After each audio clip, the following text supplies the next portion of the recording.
Hello, my name is Emma, and I am with For the Punks, and it is my greatest honor to welcome highly talented singer, songwriter, and rocker, and someone who has a new single and some upcoming shows on the horizon. So it is Devon Thompson. How are you doing today? I'm good. How are you? I am good. I am good. So to start off, like I definitely know who you are, but for those who may just be hearing of you for the first time, just kind of explain your journey into kind of the musical realm. How did you get to where you currently are right now? And kind of like, yeah. Well, I am from Los Angeles. I was born into a very creative family, but none really were in music. I kind of was the first one to really start that sort of like for specifically what I'm doing.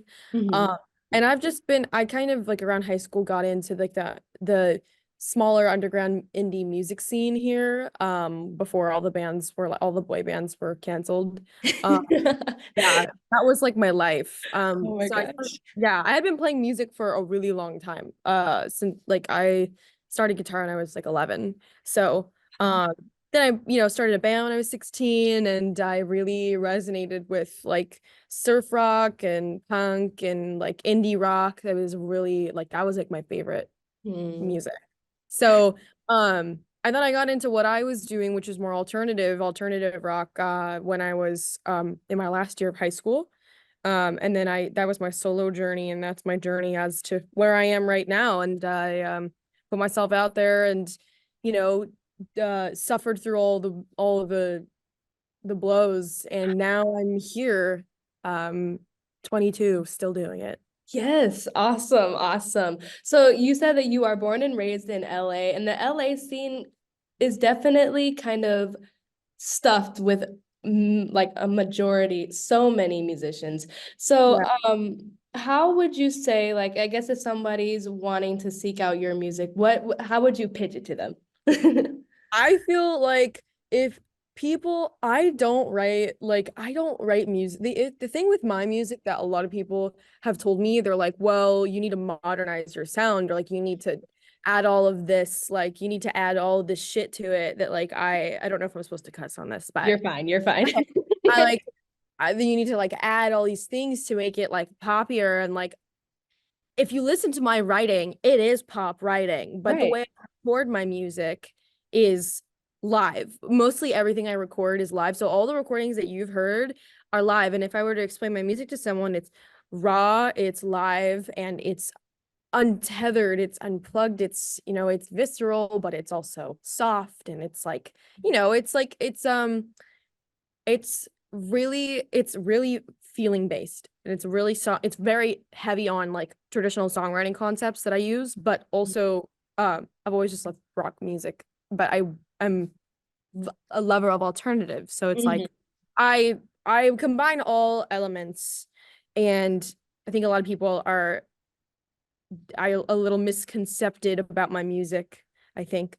And I just think it's stupid, Yeah, honestly. yeah, Yeah. yeah, I agree. And okay, so you have a new song coming out called Poison Me, correct? Yeah. So by the time this is released, it'll have been released, but can you share a little bit about this track and the process that you took to create this single?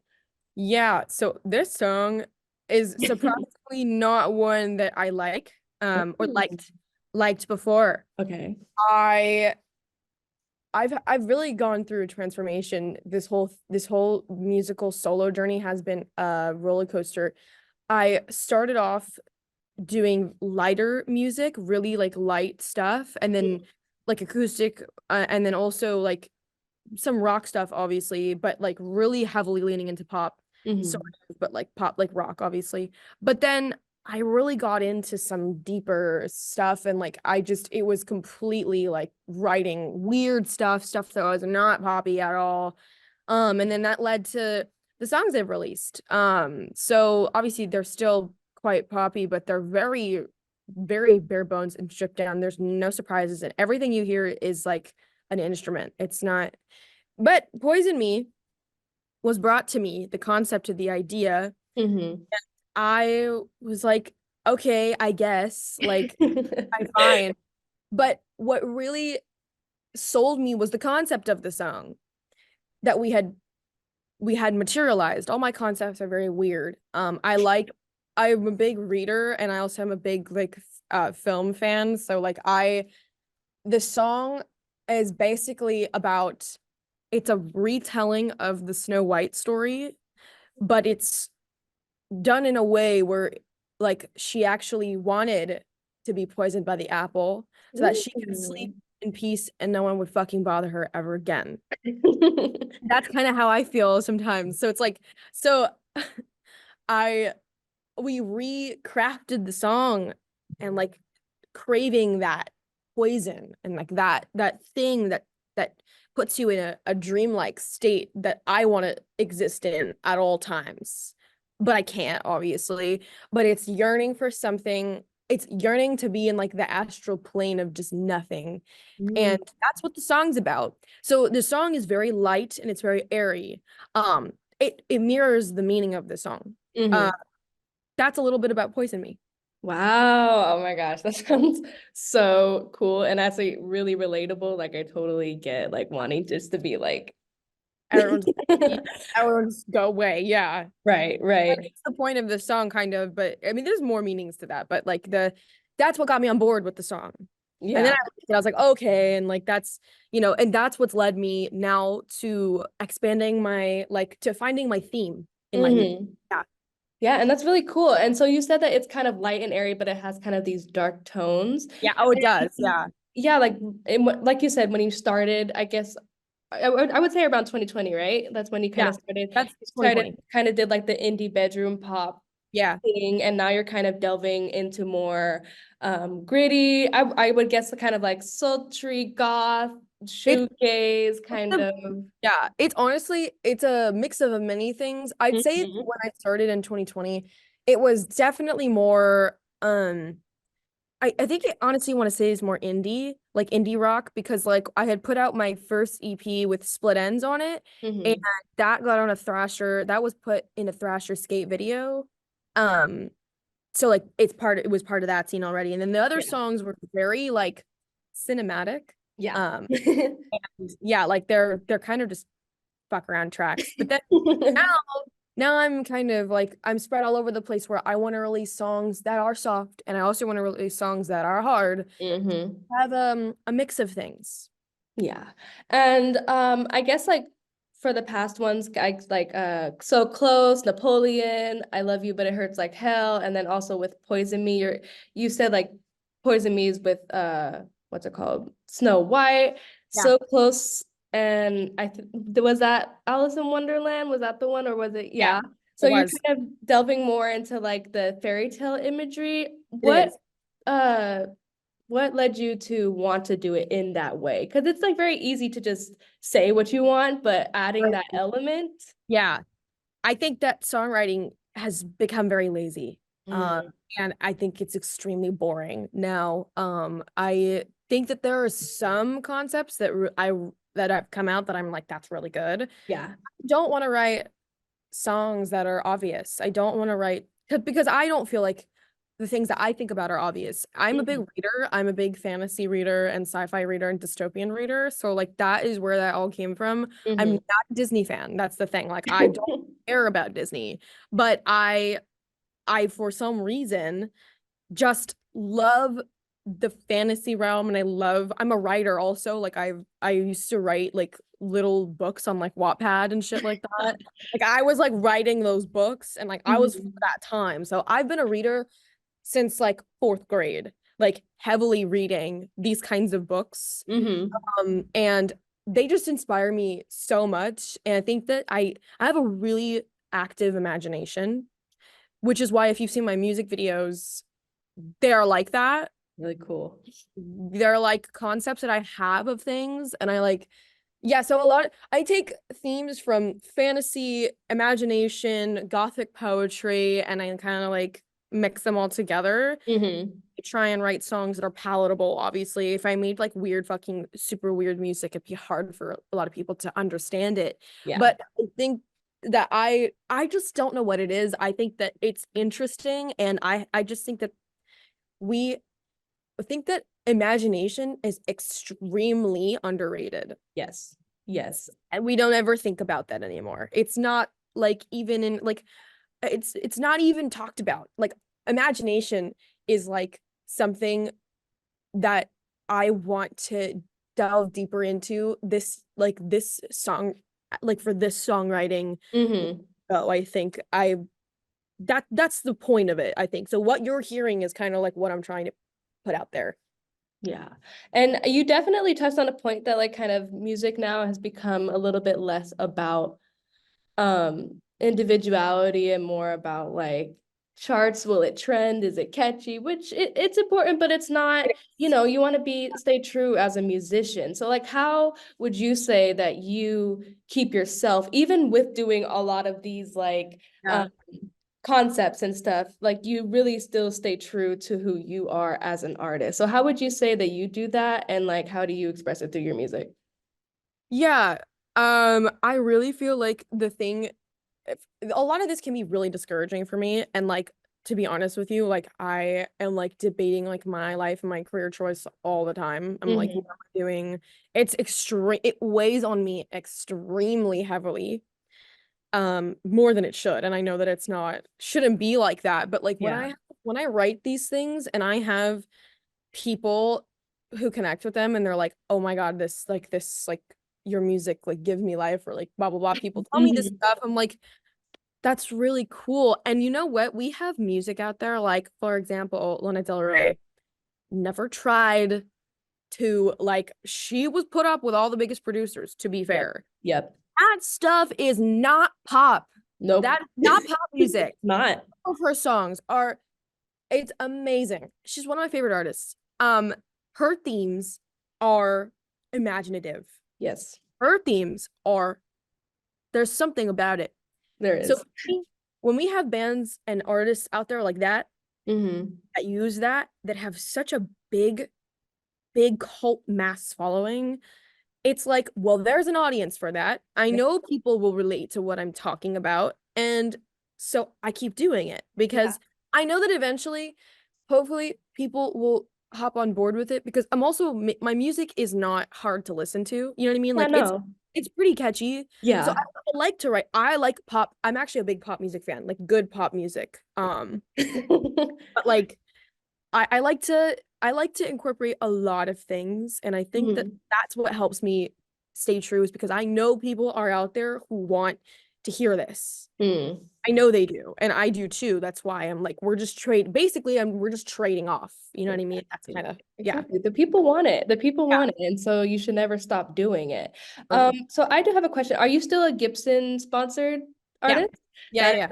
awesome. So perfect. Because I was like a little bit, I was like, I hope she is, because I have a question about so Yeah. you're a huge advocate for female guitarists, Yes. specifically in the rock field. Yeah. If you had a message for any women wanting to step into the just not even step into the scene and play the guitar, just start playing the guitar, what would you say? I would say that it's extremely intimidating to want to start this like when you're older, because Mm-hmm. when I was younger, so I like understand being nervous to start now. If you like, I suck, like this is like also you're like up for scrutiny. Mm-hmm. The big thing is that who cares? Right. Cares what people think. Right. Literally, it's as simple as like, we have one life, and if you want to play guitar, play guitar. That person who is hating on you is either jealous of you or hates themselves. Mm. The only two reasons that they're hating on you. You can play guitar for yourself and practice and you will get better. You will not, anyone can play guitar. Anyone can play the guitar if you Mm. practice and if you learn. Anyone can learn rhythm. You might not be good at it. If you can't click the beat, don't be mad. You will get it. But it's hard work. Everything in life is hard work. And if you don't work hard, you're not going to get it. If you're afraid of hard work, then you're not going, life is not going to reward you. If you want to play guitar, if you're a girl, it's scary. But you know what? Do you know how rewarding it is when you finally can do that? It's Definitely. great. And I think that it's rewarding to myself. I feel really good about the fact that I like have I no one has handed this to me. I did this all myself. Mm-hmm. You know, I don't have nepotism. My parents don't know people. Like I like you know what I'm saying? Like I Yeah. worked all of this. And So, and that's amazing. And so as a guitarist, I just like just a fun question. How many guitars do you think you own? um, well, I would say like probably 8 now, not that many. So like Not that many. 8 or like total probably 12, but like some are my dad's and then some are mine. I Mm-hmm. have more now. I have more electric guitars. I'm definitely in the market for another acoustic and Mm-hmm. I'm getting another electric soon. So I'll have more. Probably like 8 to 12, I'd say. Fun. Yeah. And what would you say is your favorite, if you have one? My favorites, obviously my casino is like my favorite. But I'm actually expanding and I'm like starting to play more solid bodies just because hollow bodies, especially with the pickups that casinos have are P90s Mm-hmm. and resonate the guitar and it throws them out of tune. It's just how the guitars are. And any hollow body is gonna have a little bit of tuning issues. So I'm actually experimenting with some solid bodies coming up soon. So I'll have more additions to my collection. I'm really excited. I'm like I can't wait because I love it. That is so exciting. And also on TikTok, I was doing my research and Yeah. obviously scrolling through your TikTok, and you do a lot of tutorials and you do a lot Yeah. of covers as well. What song would you say? And this is like a hard question because you've done a lot of songs, but what song would you say was like the funnest to learn and play? Whether it Uh, be your own or a cover. the honestly, probably my own songs, I know my songs. Yeah. I know my songs. Mm. I like write them. So definitely my songs. But like I had a video of me teaching people. I don't really do as many covers or no, I don't do many tutorials anymore. I'm trying to put Mhm. music on there more so, which is hard because you don't have as much viewership and it's a definitely like an ego check, Yeah. 100%. And Mhm. it's good because I like to I need to be humbled 24/7 always. But the like I think I had a Deftones video that has like a million views because people it's a niche thing. It's a cult Yeah. thing. I mean it's very specific. But that is I really like playing that and also my own songs. I just love creation, you know. Transitioning into that, like, so you have a bunch of shows coming up in the Los Angeles area. How are you preparing for those shows? And kind of, do you ever get nervous or have any like pre-show jitters before you do it, no matter how big or small the show is? You know what? Think so a Hmm. little bit like I when I get nervous, I get very short with people. Like I'm very like business and like talk. Hmm. Like that's what people can always tell when I'm nervous like that. I'm not nervous. I have not played a venue step up big enough for me to be nervous anymore. When I Hmm. start playing bigger venues or like if I play like if it's a bigger venue, I will get nervous, honestly. Not I haven't in a long time because I haven't played a venue bigger than the region in Los Angeles. Um and I don't really get nervous, but I'm preparing for these shows. I'm changing it. I'm tightening up my set because I have had to work around my guitar because Hmm. it is a very special guitar. So I'm gonna be using different guitars and it's gonna be way more seamless and it's gonna be much more efficient, I think. I have a lot of shows in the Los Angeles area coming up. I'm definitely looking to hopefully later this year, go tour and spread out because I really want that. I really think that like I'm a live artist. I'm made to play. I'm a Yes. recording artist, I'm a songwriter, but I'm all of my songs are live. They're live, Hmm. live, and I am like basically just like a sitting duck kind of because I all I want to do is play. Like Hmm. that's what I'm here for. Yeah, and I also watched a few of your videos that I think I don't know if it was you or somebody else posted on in YouTube of your performances, and I gotta say Yeah. it does sound amazing. So if anybody's in the Los Angeles area, where I don't have it pulled up right now, but do you Yeah. know what are the upcoming ones that are coming up? I know you just did, what was it? Girls' Night Sad Girls Night Out was at Out? Madame Siam. My next show is at the Viper Room. And then I'm playing that's March 8th with Amber Wild, which is really cool. I'm playing that show and then I'm playing that's for Dirty Mondays. And then I'm playing Costa Mesa the next night at the Tiki Bar. I'm playing a Gibson Showcase the 28th. I'm playing Venice West for JT Presents, which is the Jam in the Van guys. Mm-hmm. And then that's on the 21st of April. I have all this on my Instagram. Yeah. Uh, but I'm adding like more shows like as we speak because I'm Mm-hmm. trying to fill them, fill up my calendar and just like really get out there and, like and set the record straight at least for like women who Yes. we still like I look at band rosters and I'm like I see who's opening for who and I'm like it's still all men. It All is. boy bands. It's still all boy bands. It's still all men opening for. I'm like, hey, like, what is the deal here? Exactly. Not Exactly. better than me. Like, I'm not better than them. They're not better than me. It's just like there's an obvious thing going on here. Like, if you're not like a pop star, it's just very hard. It is really hard, and It's especially hard. for uh musician-based Yeah. artists as well that have an instrument that they play as well. I find it, I mean, I'm from Las Vegas, I'm in Las Vegas. There are not many here. I will say that. There are not many here. I know there's a lot in Los Angeles, but I definitely know that it is more favorable towards like the more poppy groups, That it indie is. Yep. artists. Yeah. So I definitely see how it can be difficult to find your Yeah. footing, but I'm excited that you have all of these shows coming up. Yeah. Me And too. I just have like I guess a few more I guess more lighthearted fun questions, but Sure. before I start into those, I do have music-based question. So you have Poison Me coming out and you have Yeah. these shows. Do you have any more music on the horizon outside of the single? Are you working on another EP, another album? Yeah, so I have actually an EP coming out next month. It's called Skin and it's gonna have 6 songs on it. And it's a big combination. It's just like all the songs in there are a combination of like me and like what Hmm. like again, it's that soft, hard edge sort of thing. It has both. It has a little of everything on it. So that's coming out March 27th. Yeah, I think so. And I'm really excited for that. That's coming out and I'm gonna be putting out even more songs, sorry, more songs after that. I'm gonna probably work on some collaborations soon because that's something I have not really delved into as much and that's what I want to. So I'm gonna be probably trying to work on putting out some more music with other artists as well. But the EP is my main focus for right now and I'm really excited because I think it's gonna be really cool.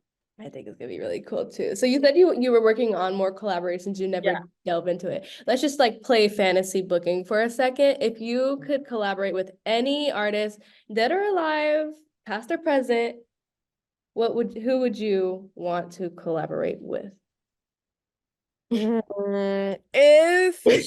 If she was in her right mind, Fiona Mhm. Apple, I Ah. would because like if I would love to collaborate with her. I really would. I think that she's so cool. I really would. That would be so Fiona awesome. is her I would music love is great too. Yeah, I would love to like they have some demos out of Lana Del Rey has some demos out that have been like released that are more band based and I'm like Hmm. would pretty much I'm like I know that shit would sound good. Hmm. Would sound good if I did a song with her. So it's like I that's also another one that I think would be really cool. So Lana and Fiona, awesome, Yeah. awesome. And that kind of fits your vibe as well. Yeah. So speaking of your vibe, I also really like your style. Have you kind of always in terms I don't know if you like as a kid, but like as a teenager into early, obviously you're only 22, so like you're not like super old, but like how have you developed your style over time? Yes. Well, I it's very interesting because all my life I tried so hard to be not offensively basic and normal. I tried Hmm. very hard to be popular. I tried very hard to fit in, and no one ever wanted me because they could just feel the desperation of me trying to fit in. I Mhm. literally remember one of these kids that used to bother me. He's like, "You're wearing," he's like, "that is literally the most basic outfit I have," he's like, "ever seen. Like, that is the epitome of a basic outfit." And I was like, yeah, it is because everyone else is wearing it. But like, Right. but it was in eighth grade, whatever. But I tried really, really, really hard to be very normal Hmm. until 10th grade, where I found that music, you know, and then I started thrifting, and then I started doing all that, and then I didn't give a shit anymore. And then my style back then was more skater. I used to skate, so like I was in the skate scene, so like it was more so based on that. Then when I started doing my own music, I got into the fashion that I'm currently into now. So like Vivian Westwood, older Vivian Westwood, but Vivian nonetheless. Yeah. And a lot of like classic vintage brands like that and newer brands as well. Like just Mhm. be into also Victorian styled fashions. I Mhm. love long skirts. I love corsets. I love all the above. I like combining the soft with with the sharp kind of. So my style and my fashion is one of the biggest parts of me and like parts of my music, honestly. It really is. It's so important. Yeah. Um, In the without that, Napoleon video. yeah, that's a great example. So that's definitely I definitely love like black and white are my black, white, and pink and red are like my colors. Yeah, I love that. I love that. And then kind of wrapping it up ever so slightly. So you did start, I guess you started releasing music in the beginning of the pandemic, is that correct? Or towards the Yeah. later Yeah. half? Do you think that writing and doing music, because I think you went on a little bit of a break in between 2021 and 2023, I would assume, right? Or 2022, It was 2023? that was a writing year. That was a Yeah. writing. I had just started working with my current producer, James, and we spent the year figuring out shit, like Mhm. concept stuff and like traveling and figuring out what we wanted to do and writing and testing and finding the sweet spot. And especially like we're songwriting partners. So like he's not just my producer. So like so much more goes into songwriting than just writing the song. Mhm. You know what I mean? I cannot write music with people that I do not like or that I do not find similarities in, like that we do not vibe together. I cannot write music with people who I don't understand. Um, it just doesn't make sense to me. Right. So we understand each other and we've spent a lot of time together and time figuring out, you know, like our perspectives on things. So that has led to being a year of just working on shit. And then 2023, January, I really started releasing my music and the floodgates opened. Yeah. Yeah. You had a whole new sound, a whole Whole new thing. vibe. Yeah. I'm actively figuring out what I'm doing. I don't know. I don't think anybody does. And that's okay. I Oh mean, no. you have I'm so not okay with it. I hate it. oh. I want to know what's going on, but I will never understand. And Hmm. that's fine. It's not fine, but it is fine because I have to be fine with it because no one knows. No one Hmm. knows. Nothing is set in stone. But what I do know is that I need to keep writing in the fashion that I'm writing because clearly people are picking up on what I'm talking about. You know, Yes. And then just kind of to touch on your music video, what are the processes of make do you have your own team? Do you reach out to somebody else? And like obviously your concepts are so unique. How Mhm. does like the props and the styling? I really like the video for Napoleon and also for So Close. I think they're really, really cool. Yeah, And thank but you. also like it was a lot, but also minimalistic at the same time. So like how do you draw it out and then do it? Do you kind of pitch it? How do you do that? Well, the I start with concepts that Hmm. I have the song, and even if it's not about the song, I like have the story for the video that I want, and I'm like, okay, this is what I want to happen. This, and this. Napoleon, I wrote the entire video, the script for the video. Then from So Close on, so I've done 2 videos now with her name's Bianca, and I worked with a college student crew. Mhm.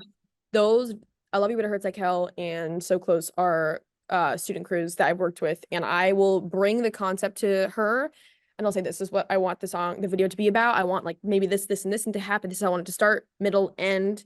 And then she writes a script and then like full script because I don't write scripts. And she also like is a director, so she's writing things and she's adding things, and it's a collaborative effort.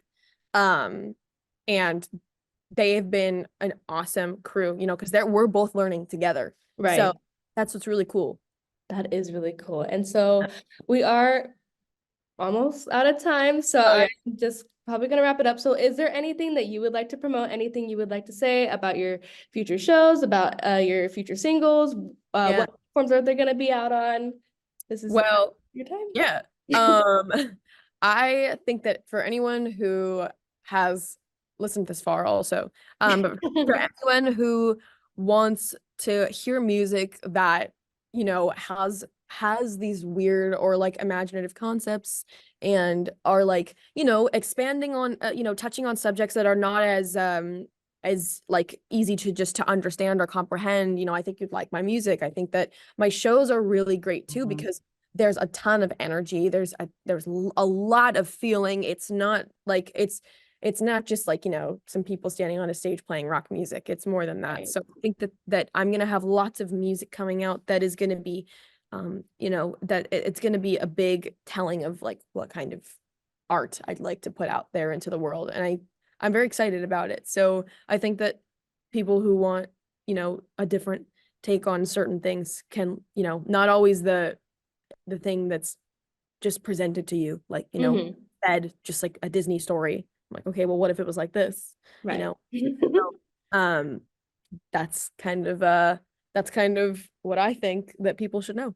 Awesome. Awesome. And thank you so much. And do not forget on February 29th, right? It's released on February 29th. Yeah.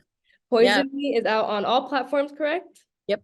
All right. Poison Me is out on all platforms. And if you're in the Los Angeles area, definitely check out some of your shows. You can find them Yeah. on your Instagram at. Devon Thompson music. There you go. There you go. All right. Thank you so much, Devin. It was really fun chatting with you. I hope that I get to interview you in the future because this was really fun chat. Oh yeah, thank you so much. Yeah, it was great, and I hope to do that too.